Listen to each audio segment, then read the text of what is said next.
ఈ సహోదరి సహోదరులు, అది ఎప్పటికీ మనకు మంచి. ఆ రోజు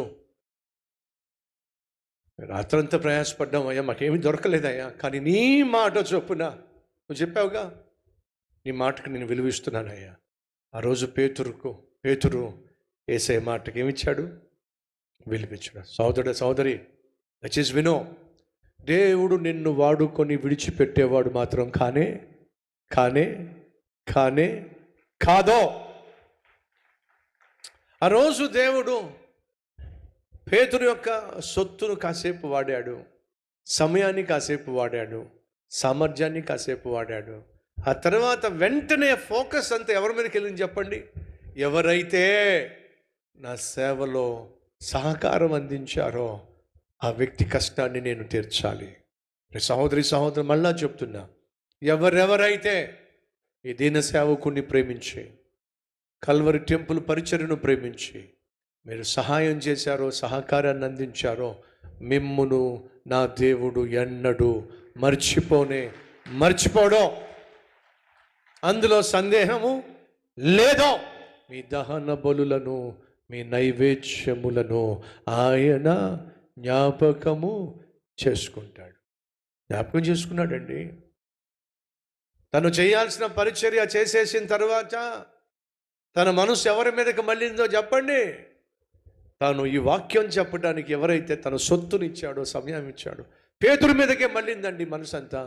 నా దేవుని సేవలో నువ్వు ప్రయాసపడినప్పుడు, ఆ సేవను ప్రోత్సహించినప్పుడు, ఆ సేవ అభివృద్ధి కోసం నువ్వు కన్నీరు కాచి ప్రార్థించినప్పుడు, ఆ సువార్త లోకానికి అందాలి అని చెప్పేసి త్యాగపూరితంగా నువ్వు అర్పణ ఇచ్చినప్పుడు, ఖచ్చితంగా నీ కడుపు ఖాళీగా ఉన్నప్పుడు, నీ పాకెట్ ఖాళీగా ఉన్నప్పుడు, నీ బ్యాంక్ బ్యాలెన్స్ ఖాళీగా ఉన్నప్పుడు నా దేవుడు ఖచ్చితంగా నిన్నే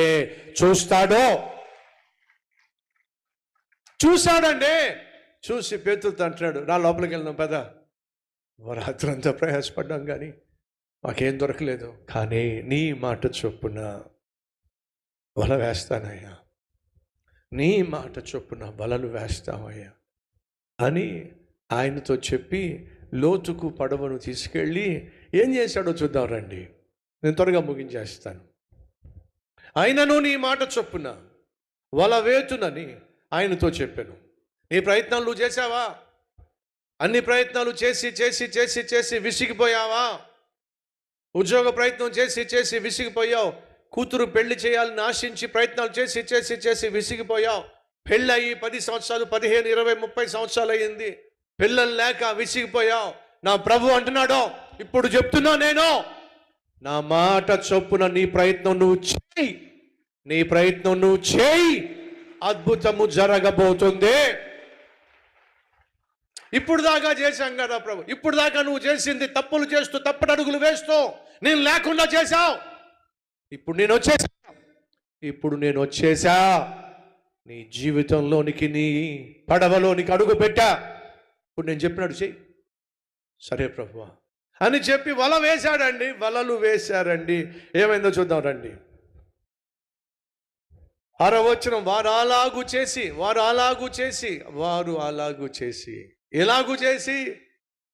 పగలు చేపలు దొరకని సమయంలో వారు దేవుని మాటను విశ్వసించే.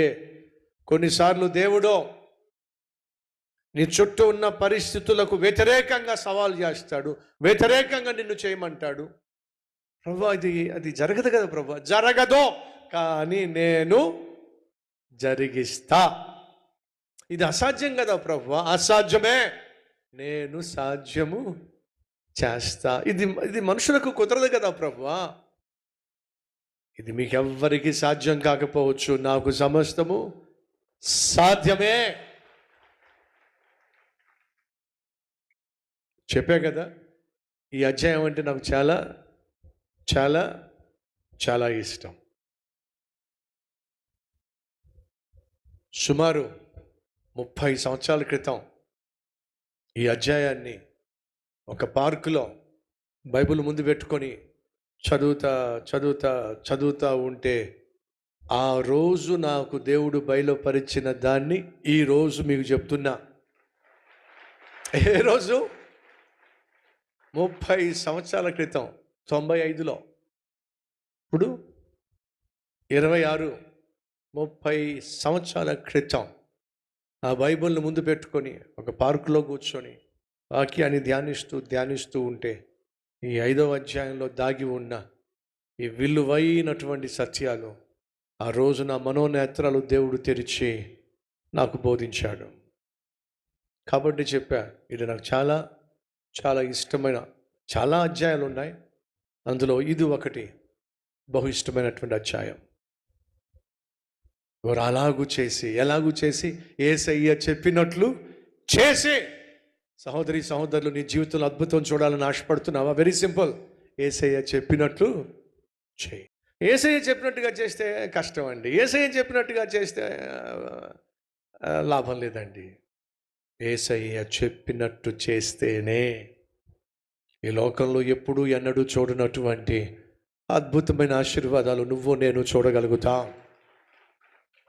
వారు అలాగూ చేసి విస్తారమైన చేపలు పట్టిరే, అందుచేత వారి వలలు పిగిలిపోవుచుండగా పెద్ద పెద్ద చేపలు పడిపోయింది దాంట్లో.